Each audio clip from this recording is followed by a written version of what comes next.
All right, now on to the next movie.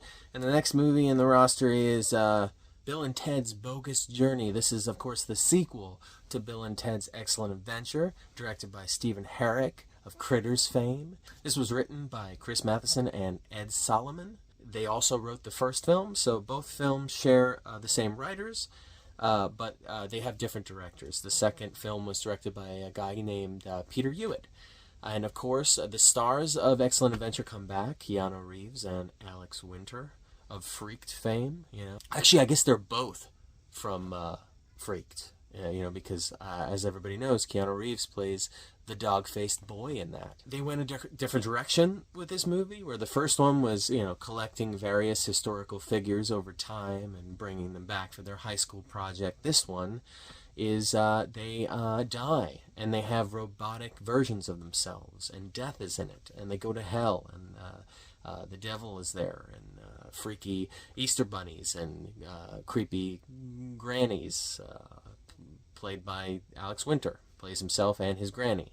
And his robotic self. The princesses are back, but they're played by different actresses. William Sadler plays Death in this, and he is amazing. So a lot of people will say he steals the show in this movie. There's a lot of comedic moments with him, including when they're playing him in all the board games, and Death is proven to be a sore loser. Then there's Station, of course, the giant alien inventor who can separate himself into two little aliens that, I guess they meet him as two little aliens. They meet him in heaven because they also go to heaven. This movie is all over the place. It's crazy, but it's a lot of fun. Rufus is back. The great George Carlin reprises his role, but he's in a very, very, very small scene in this movie, like a very small part of this film. He's mostly in the opening. The movie is fun. It's definitely appears to be aging with its audience. It's for maybe, let's say, a little bit older of a crowd. Not too much older. But the jokes are a bit, I would say, is the humor a bit raunchier? I don't know. I mean, these movies aren't raunchy. They're feel-good movies. This one, though, yeah, it's a bit on the meaner side, and the it is still juvenile. Actually, now that I'm thinking about it, it actually is more juvenile than Excellent Adventure. It's just not as cohesive. As far as the plot, it's not as grounded, obviously, even though the first movie is about time travel. It's definitely more supernatural based in its plot, and outlandish. And that's just not everybody's thing. Some people don't like that when they just don't know where they sit, or they are with the movie. It's like, where are you taking me next? I'm so nervous. Well, the first movie doesn't really have that. It sets out its game plan, its plot, its mission, its structure, everything right at the beginning. And then it sticks to that through the end. And it's all leading up to their class project. And they do the class project. It's very 80s, and this one is more 90s. It's a bit more chaotic. It's a bit more risky. Not necessarily risque, but yeah, risky. And they took the risk, and they landed flat on their face for it, because this movie did not do well. There's a reason why it took so long for that third film. Over time, fortunately, the fans still love these movies and watch them over and over again, and then they asked for that third film, and they got it. And Face the Music was a good time, and it's one of those highlights of the pandemic movie-wise, I guess. A lot of people just were happy that they received such a gift in time of need, let's say, at that time. And it is. It's a good time. Actually, I like all three films. I'm a fan of this movie. I'm in that group.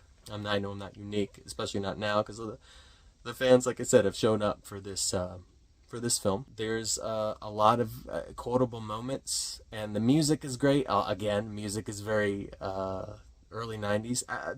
It's not that far from the 89 soundtrack of the first film, but I love the soundtrack of both movies. They have definitely metal and rock music of the time. I prefer the soundtrack of the first film like practically iconic at this point, but the soundtrack of Bogus Journey is also great. I enjoy the villain in this. I can't remember his name, but he's also in, I think he's the villain in Lethal Weapon 2. A menacing German guy, I think. There's really nothing that I can say that's necessarily that bad about this movie.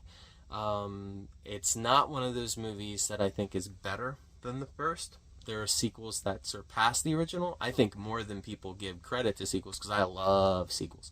So another point on the board for this movie is that it's a sequel. So right off the bat, I just love that, because it's like all this shit has been established.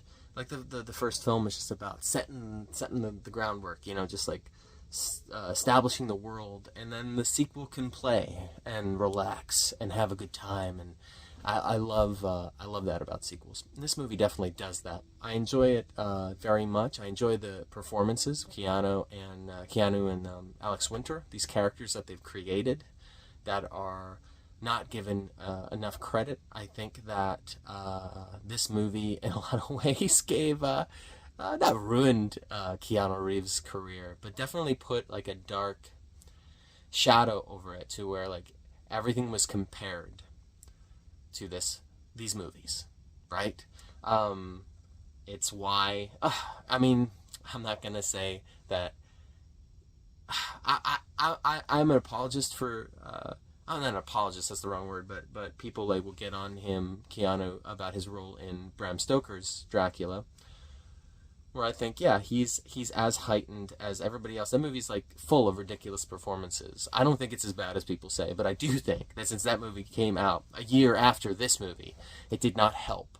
All people could see was Ted. All people still can fucking see is Ted. Even if he's John Wick, he's just Ted, but he's not saying much. You know, so it's just like, but all that shows is that he did a really, really good job with this role, because another movie that came out in 91, as I've already reviewed and ranked, is Point Break. And he is not Ted in that movie. He's definitely not Ted in Speed. He's not Ted in Sam Raimi's The Gift. He's not Ted in that. So, and he's definitely not Ted in the Devil's Advocate. So it's like you gotta give this guy credit for having range. He's a good actor, and this is an example of him creating a character with his buddy Alex Winter, and just performing it well. You know, so well that people are convinced that you are this character, and this is just anything else you do, you're pretending, because you are him. Stop doing what you're doing. You're Ted. Stop pretending. Stop trying to say you're not Ted when I know you're Ted. You know, it's just ridiculous.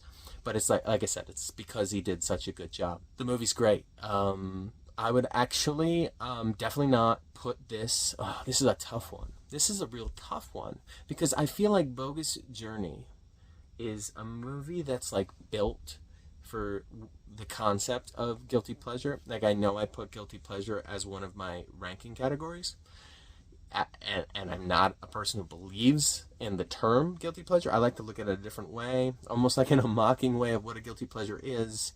It's like, I get it. I get what you're saying. I still don't believe it. Like, I think you either like something or you don't. But yes. So I'm going to put Bogus Journey in guilty pleasure. Now, it could be in the What a Movie. It definitely isn't a classic, in my opinion. But yeah, I think that everything that Bogus Journey is just like the perfect guilty pleasure. So that is why it's going to go in that category, and it's going to stay there. And I hope that that you're happy. I hope you're happy about this. No, I'm kidding. But thank you for watching, and that we can all fall together. And I'll see you next time. Bye-bye.